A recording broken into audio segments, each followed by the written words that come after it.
Dear students, today I'll discuss preposition. In our previous class, I have discussed in, at, on prepositions uses, and in this class I'll discuss by, with, for prepositions uses. How to use by, with, for কেনেকৈ ব্যৱহাৰ কৰিব লাগে মই already note কৰিছোঁ বস্তুবিলাক মই line by line অলপ explain কৰিম তোমালোকে নোট ডাউন কৰিবা বস্তুখিনি so preposition first of all uses of preposition ইয়াত মই প্ৰথমতে বাইৰ ব্যৱহাৰটো আলোচনা কৰিম এতে আছে চাবা বাইৰ ব্যৱহাৰত by is placed in case of traveling যাত্ৰা বা ভ্ৰমণ কৰাৰ ক্ষেত্ৰত by ব্যৱহাৰ হয় বিশেষকৈ by bicycle by bus by train by plane by air by ship এইবিলাক হ'ব other than walking এই কথাটো মন কৰিবলগীয়া other than walking তোমালোকৰ ইয়াৰ আগতে কোৱা হৈছে যে in case of walking খোজ কাঢ়া অৰ্থত আমাৰ on preposition ব্যৱহাৰ কৰিব লাগে যেনেকা on foot খুসকারি অন হর্স ব্যাক ঘোড়ার পিঠিত উঠি অন এলিফ্যান্টস ব্যাক হাতির পিঠিত উঠি এই তিনটার বাদে বাকি সবতে তোমার বাই প্রিপজিশন ব্যবহার হব ভ্রমণ করার ক্ষেত্ৰত যেনেকৈ বাই bicycle by bus by train by plane by air by ship এইবিলাক হব তো এইটো এটা ইম্পৰ্টেণ্ট ইউজেস হয় খালি মনত ৰাখিবা যে আদাৰ দেন ওয়াকিং খুসকাৰা ঘোড়ার পিঠিত উঠি হাতির পিঠিত উঠি এই তিনটার বাদে বাকি সবতে আমি বাই প্রিপজিশন ব্যবহার করিব লাগে নেক্সট আছে before rise or fall of something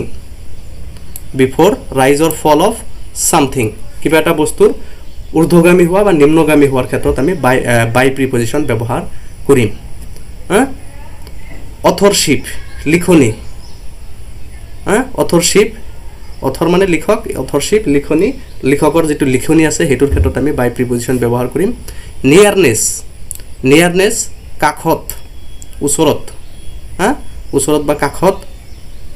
বুজাব হলে আমি বাই প্ৰিপজিশন ব্যৱহাৰ কৰিম ওঠ মানে শপত লোৱাৰ ক্ষেত্ৰত আমি বাই প্ৰিপজিশন ব্যৱহাৰ কৰিব লাগে এজেন্সি যিকোনো বস্তুৰ এজেন্ট থাকে যেনেকা এজেন্টক অসমীয়াত কি কয় যে কামটো কাৰ দ্বাৰা কৰা হল কোনে কৰি দিলে সেই অৰ্থত আমি বাই প্ৰিপজিশন ব্যৱহাৰ কৰিম নট লেটাৰ দেন যেটো এটা সময় দিয়া হ'ব তাৰ পিছত যাতে নহয় সেই ক্ষেত্ৰত আমি বাই প্ৰিপজিশন ব্যৱহাৰ কৰিম এক্সাম্পল দিম মই নো ডাউট গম পাবা ইন কেস অফ পেমেন্ট আদায় দিয়াৰ ক্ষেত্ৰত টকা পয়সা লেনদেনৰ ক্ষেত্ৰত বিশেষকৈ তোমাৰ চেক দি টকা পয়সা লেনদেন কৰা হয় তাতে আমাৰ বাই প্ৰিপজিশন বহাব লাগে বাই চেক হয় বা বাই ক্ৰেডিট কাৰ্ড দি হলেও বাই ক্ৰেডিট কাৰ্ড হ'ব আৰু বাইৰ ব্যৱহাৰ ক'ত হয় বিফোৰ ৰিফ্লেক্সিভ প্ৰনাউন যিবিলাক ৰিফ্লেক্সিভ প্ৰনাউন আছে আমাৰ myself ourself yourself himself herself ourselves এইবিলাক হল ৰিফ্লেক্সিভ প্ৰনাউন যেনেকা ইয়াতে মাই সেলফ ইউৰ সেলফ দিয়া হৈছে বাকিকেইটা দিয়া হোৱা নাই সেইকেইটাও হ'ব সিম্পলি এইকেইটা মই দিছোঁ এইকেইটাৰ আগত আমাৰ বাই প্ৰিপজিশন ব্যৱহাৰ হ'ব লাগে তো কথাটো ক্লিয়াৰ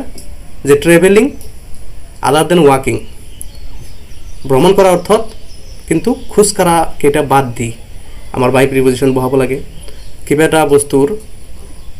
সাপোজ কিবা এটা বস্তুৰ দামৰে ঊৰ্ধ্বগামী নিম্নগামী হোৱাৰ ক্ষেত্ৰত আমি বাই প্ৰিপজিশন ব্যৱহাৰ কৰিম লিখনি কাখত শপত গ্ৰহণ কৰা এজেন্সি কিবা এটা নিৰ্দিষ্ট সময়ৰ পিছত নহয় তাৰ আগত বুজাব হলে আমি বাই প্ৰিপজিশন ব্যৱহাৰ কৰিম পেমেন্টৰ ক্ষেত্ৰত বাই চেক বাই ক্ৰেডিট কাৰ্ড হ'ব বিফোৰ ৰিফ্লেক্সিভ প্ৰনাউন আমাৰ বাই প্ৰিপজিশন হ'ব এটা এক্সাম্পল দিয়া হৈছে first of all number 1 example I usually travel by bicycle বা বাই বাস বা বাই ট্ৰেইন নাইবা বাই প্লেন বাই এয়াৰ বাই শিপ ইয়াৰ যিকোনো এটা হলে তোমাৰ বাই প্ৰিপজিশন বহাব লাগে তাৰপিছত 2 নম্বৰটো আছে কোৱা হৈছিল তোমালোকক in case of rise or fall of something যেনেকা পেট্রোল প্রাইস হাইক বাই 10 rupees per liter অলপতে কি হ'ল আমাৰ 10 টকা পেট্ৰল ডিজেলৰ দাম বৃদ্ধি হ'ল পেট্ৰলৰ দাম 10 টকা বৃদ্ধি হ'ল তো এই বৃদ্ধিৰ ক্ষেত্ৰত আমি বাই প্ৰিপজিশন ব্যৱহাৰ কৰিব পাৰোঁ এটো ৰাইজ হৈছে বা কমিলেও আমি বাই প্ৰিপজিশন ব্যৱহাৰ কৰিম তাৰ পিছত অথৰশিপ যেটো কোৱা হৈছিল ওজিমেন্ডিয়াছ এটা কবিতা আছে কোনে লিখিছে বাই পিবি শেল্লি লিখনি যেটো কোৱা হৈছিল অথৰশিপ এই ক্ষেত্ৰত আমি বাই প্ৰিপজিশন বহাব লাগে আৰু এটো কাখত নিয়াৰনেস কাখত বুজাব হলে সিট বাই মি মোৰ কাখত বহা কোনোবা এজনক যদি তুমি কোৱা যে সিট বাই মি মোৰ কাখত বহা বুজাব আৰু এই ক্ষেত্ৰত আমি বাই প্ৰিপজিশন বহাব লাগে আৰু এইটো হল তোমাৰ কি ওথ শপথ গ্ৰহণ কৰা প্ৰমিস কৰা swear by the god আল্লাহৰ বা ভগৱানৰ শপথ লৈ কোৱা please send the parcel by post or courier এটি এজেন্সি হল যে পার্সেলটো পোস্টৰ জৰিয়তে বা কুৰিয়াৰৰ জৰিয়তে পঠাই দিয়ক তাতে আমাৰ বাই প্ৰিপজিশন হ'ব নেক্সট আছে the work is done by Raju the work is done by Raju তো এটো তোমাৰ এজেন্সিৰ ক্ষেত্ৰত কল যে কোনে কৰিলে কামটো কাৰ দ্বাৰা কৰা হল ৰাজুৰ দ্বাৰা কৰা হল do the work by tomorrow এটো হল not later than যেটো তোমাৰ एग्जाम নিয়ম দিয়া হৈছিল যে তাৰ পিছত নহয় tomorrow দিয়া হৈছে মানে tomorrowৰ পিছত যাব নোৱাৰিব তাৰ আগতে কামটো কৰিবা তুমি এনেকাকে ইনস্ট্ৰাকশন দিয়া হল do the work by tomorrow অহাকালিৰ ভিতৰত কামটো কৰা অহাকালিৰ পিছত যাব নোৱাৰিব not later than tomorrow সেই ক্ষেত্ৰত আমি বাই প্ৰিপজিশন বহাম এটা আছে by cheque by credit card he gave me the money so এইবিলাকৰ ক্ষেত্ৰত আমি বাই প্ৰিপজিশন বহাম আচ্ছা reflexive pronoun yourself to reflexive pronoun হয় ইয়াৰ আগতে আমি বাই প্ৰিপজিশন বহাইছো নেক্সট আহিল আমাৰ with কোড ব্যৱহাৰ হয় আমি এতিয়া শিকিম যে used to indicate possession that means কিবা এটা বস্তুৰ অধিকাৰী হোৱা কিবা এটা স্পেশালিটি আছে মোৰ ভিতৰত সেই ক্ষেত্ৰত আমি with preposition বহাম habitual companionship মানে অভ্যাসগত companionship মানে লগৰী সংগ সেই ক্ষেত্ৰত আমি বাই with preposition বহাম before instrumental use মানে যন্ত্ৰৰ ব্যৱহাৰ যন্ত্ৰ বা আহিলাৰ ব্যৱহাৰৰ আগত আমি with preposition বহাম accompaniment লগ দিয়া সংগ দিয়া in case of behavior ব্যৱহাৰৰ ক্ষেত্ৰত আমি কি কৰো deal with dealৰ লগত with আমি ব্যৱহাৰ কৰো in case of disease বেমাৰৰ ক্ষেত্ৰত কিবা এটা বেমাৰত আক্ৰান্ত হলে আমি attacked লগত with preposition এটো appropriate বুলি ক'ব পাৰা ব্যৱহাৰ কৰো used to indicate agreement কিবা এটা বস্তু চুক্তি ক্ষেত্ৰত চুক্তি কৰাৰ ক্ষেত্ৰত আমি কি কৰো with preposition বহাও in case of comparison যেতিয়া আমি তুলনা কৰিব লাগে তেতিয়া আমি কি কৰো compare ৰ লগত with ব্যৱহাৰ কৰো appropriate preposition বুলি ক'ব পাৰা in case of anger লগত আমাৰ কি হয় খঙৰ ক্ষেত্ৰত আমাৰ angry with হয় with preposition বহাব লাগে সো এই কেইটা গল with ৰ ব্যৱহাৰ एग्जांपल দিয়া হৈছে the boy with blue eyes is my friend যে হে নীলা চকু থকা লৰাটো মোৰ বন্ধু সো নীলা চকু এটা এটা পজিশন হয় সবৰে নহয় এটো স্পেশাল হয় এটো বিশেষ কিছুমান লৰা বা ছোৱালীৰ ব্লু আইজ হ'ব পাৰে তো সেই কাৰণে এটো পজিশনত পৰিব অধিকাৰী হোৱা সেই কাৰণে ইয়াতে with preposition ব্যৱহাৰ কৰা হৈছে নেক্সট আহিল she writes with her left hand generally আমি সবে ৰাইট হ্যান্ডেৰে লিখো কিছু এক্সেপশনাল আছে এক্সেপশনালটো হল তোমাৰ কিছু মানে বাও হাতেৰেও লিখে এটো এটা পজিশন সেই ক্ষেত্ৰত আমি with preposition ব্যৱহাৰ কৰিব পাৰো নেক্সট আহিল habitual companionshipৰ एग्जांपलটো I can't part with my mother মই মাকক এৰি থাকিব নোৱাৰো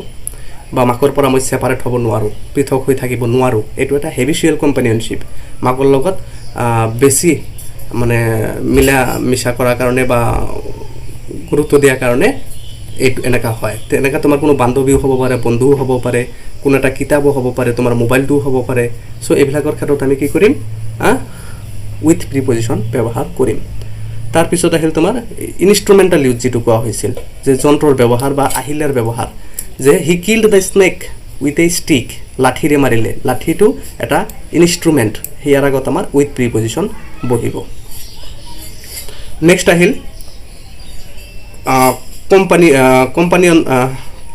accompaniment মানে সংগ দিয়া বা লগ দিয়া তো Rahul came with his wife to our party ৰাহুলে তেওঁৰ ঘৈণীয়েকৰ সৈতে একেলগে দুজন একেলগে সংগ দিছে এজনে আনজনক সংগ দিছে বা লগে লগে আহিছে লগ দিছে এই ক্ষেত্ৰত আমাৰ কি হ'ব উইথ প্ৰিপজিশ্যনৰ ব্যৱহাৰ হ'ব নেক্সট ডিল উইথ ব্যৱহাৰৰ ক্ষেত্ৰত কোৱা হৈছিল তোমালোকক ডিল উইথ হয় যেনে Raju deals with his customer very well ৰাজুৱে তেওঁৰ কাষ্টমাৰবিলাকৰ লগত খুব ভালদৰে আচৰণ কৰে ব্যৱহাৰ কৰে চ' এই ক্ষেত্ৰত ডিলৰ লগত উইথ ব্যৱহাৰ হ'ব বেমাৰৰ ক্ষেত্ৰত বেমাৰত আক্ৰান্ত হ'লে এটাক্ট উইথ হয় কোৱা হৈছে তোমালোকক the old man is attacked with deadly disease বৃদ্ধ মানুহজনে কি হ'ল ভয়ংকৰ বেমাৰত আক্ৰান্ত হৈছে নেক্সটটো 8 নম্বৰ example are you with me এইটো হ'ল তোমাৰ এগ্ৰিমেণ্ট চুক্তি তুমি মোৰ লগত আছা নেকি এইটো কুৱেশ্যন মাৰ্ক হ'ব এইটো অলপ চাবা বস্তুটো কুৱেশ্যন মাৰ্ক হ'ব এইটো নেক্সটটো শ্বি এগ্ৰিজ উইথ মি তেওঁ মোৰ লগত সন্মত এইটো এটা এগ্ৰিমেণ্ট চুক্তি কৰাৰ ক্ষেত্ৰত আমাৰ উইথ প্ৰিপজিশ্যন হয় কম্পেয়াৰৰ লগত উইথ হয় don't compare Euro self with আদাৰ বেলেগৰ লগত নিজকে কম্পেয়াৰ নকৰিবা তো কম্পেয়াৰৰ লগত উইথ হৈছে এংগ্ৰিৰ লগত উইথ হৈছে এইকেইটা হ'ল নেক্সট আহিল আমাৰ ফৰ প্ৰিপজিশ্যনৰ ব্যৱহাৰ এইবিলাক যদিও কম কিন্তু ইয়াৰে পৰা তোমালোকৰ পৰীক্ষাত কমন থাকিব ব্যৱহাৰ যদিও কম এইকেইটা ইম্পৰ্টেণ্ট ব্যৱহাৰ মানে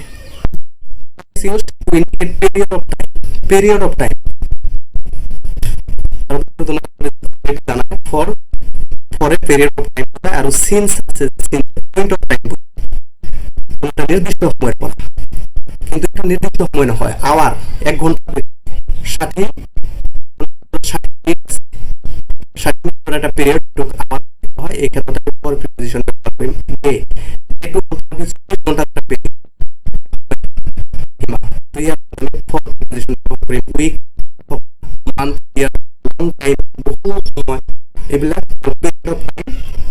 এইবিলাক আমি for preposition বহাব তাৰপিছত for a reason কাৰণ কৰা হলে এই ক্ষেত্ৰত আমি for preposition purpose উদ্দেশ্যৰ আগত আমি for preposition ব্যৱহাৰ কৰো indicate price দাম কিবা এটা বস্তুৰ দাম বুজাবলৈ আমি ফৰ প্ৰিপজিশ্যন ব্যৱহাৰ কৰোঁ ইন এক্সচেঞ্জ অফ পৰিৱৰ্তনটো সেইকাৰণে আমি ফৰ প্ৰিপজিশ্যন ব্যৱহাৰ কৰোঁ আৰু লগতে আছে কি উইথ দ্য ভাৰ্ব এইবিলাক ভাৰ্বৰ লগত আছে ফৰ প্ৰিপজিশ্যন ব্যৱহাৰ কৰা হয় প্ৰিপজিশ্যন ব্যৱহাৰ কৰা হয় কিন্তু আকৌ তোমাৰ যদি লুক আফটাৰ থাকে মানে মিনিং যাব চোৱা চিতা কৰা যেনে বৃদ্ধ মানুহজনৰ চোৱা চিতা কৰিবলৈ কোনো তাতে লুক আফটাৰ হ'ব কিন্তু বিচৰা লোকৰ লগত মিনিংটো মিলাই ল'বা যে বিচৰা ৱেটৰ লগত ফৰ প্ৰিপজিশ্যন হ'ব ৱাটছ লগত ফৰ প্ৰিপজিশ্যন হ'ব আৰু উইচৰ লগত প্ৰিপজিশ্যন হ'ব এই ভাৰ্বৰ লগত ফৰ প্ৰিপজিশ্যন হয় এক্সাম্পল হিচাপে I have not seen him for long time দীঘলীয়া সময় এটা period of time যিটো আপোনালোকক কোৱা হৈছে সেই period of time আগত for preposition long time week দিবা month দিবা year দিবা day দিবা hour দিবা 5 hour 2 hour 5 week 5 days এটা period of time ইয়াৰ আগত আমাৰ for preposition বহিব নেক্সট আছে he left the village forever চিৰদিনৰ বাবে এটো period of time সেইকাৰণে ইয়াতে ফৰ প্ৰিপজিশ্যন বহিছে আচ্ছা নেক্সটটো আহিল reason the teacher punished him for misconduct শিক্ষকজনে তেওঁক কিয় মাৰিছে বা কিয় শাস্তি দিছে ফৰ মিসকণ্ডাক্ট দুৰ্ব্যৱহাৰ কৰাৰ কাৰণে বেয়া ব্যৱহাৰ কৰাৰ কাৰণে সো কাৰণ ৰিজন এটো ৰিজনৰ ক্ষেত্ৰত আমাৰ কি হ'ল কি কাৰণে মাৰিলে বলে বেয়া ব্যৱহাৰ কৰিছে কাৰণে সো কাৰণ ৰিজনৰ ক্ষেত্ৰত আমি কি কৰিম ফৰ প্ৰিপজিশ্যন বহাম নেক্সট প্ৰাইস দামৰ ক্ষেত্ৰত কিবা এটা বস্তুৰ দাম বুজাবা হলে টু ইন্ডিকেট প্ৰাইস আমি কি কৰিব লাগে ফৰ প্ৰিপজিশ্যন বহাব লাগে যেনে I bought da PAN for 20 rupees মই কলমটো 20 টকাৰে কিনিছো এতে বাই 20 rupees at 20 rupees in 20 rupees এইবিলাক কিন্তু নহব ফৰ 20 rupees হ'ব 20 টকাৰে কিনিছো কলমটো আচ্ছা টিট ফৰ টেট এটো এটা তোমাৰ কি কয় ইয়াক টিট ফৰ টেট যেনে কুকুৰ তেনে টাঙন সো পৰিৱৰ্তে ইন এক্সচেঞ্জ অফ যেটো কোৱা হৈছে তোমালোকক এটাৰ পৰিৱৰ্তে এটা যেনে কুকুৰ তেনেকা টাঙন মানে তেনেকা পিটনি বা মাৰ তো এটাৰ পৰিৱৰ্তে এটা হৈছে তাৰ পিছত আহিল ভাৰ্ব কেইটা যে হোপৰ লগত for we hope for a rise in salary ৱেইটৰ লগত ফৰ হা I am looking for you লুকৰ লগত ফৰ মই তোমাক বিচাৰি আছিলোঁ বা বিচাৰি আছোঁ I am looking for you so' এইবিলাকৰ ক্ষেত্ৰত আমাৰ ফৰ প্ৰিপজিশ্যন ব্যৱহাৰ হয় তো এইখিনিয়ে আজিৰ ক্লাছত আশা কৰোঁ তোমালোকে বুজিব পাৰিছা কথাখিনি আৰু মই লগতে তোমালোকক এইটো নোট ডাউন কৰিব কৈছোঁ নোট ডাউন কৰিবা নিয়মকেইটা খুব জৰুৰী হয় নিয়ম এইকেইটাৰ মানে ইমান বেছি নাই মই বহুত ষ্টাডি কৰিছোঁ ইয়াৰ ওপৰত মই বেছি মানে নিয়ম মই বিচাৰি উলিয়াব পৰা নাই চ' এইকেইটা নিয়মৰ পৰাই তোমালোকৰ যদি আহে ফৰৰ ব্যৱহাৰ যদি আহে ফৰ প্ৰিপজিশ্যনত তেনেহ'লে এইকেইটা নিয়মৰ ভিতৰতে কমন পৰিব উইথ বাই এইকেইটা নিয়মৰ ভিতৰত তোমালোকৰ কমন পৰিব বুলি মই আশা ৰাখিছোঁ আৰু তোমালোকৰ কিবা কুৱেশ্যন থাকিলে কিবা বুজাত অসুবিধা থাকিলে বা কিবা ক'ব লগা থাকিলে তোমালোকে তলত গৈ কিনে কমেণ্ট বক্সত ন' ডাউট জনাবা কথাখিনি ঠিক আছে আজিলৈ এইখিনিয়ে থেংক ইউ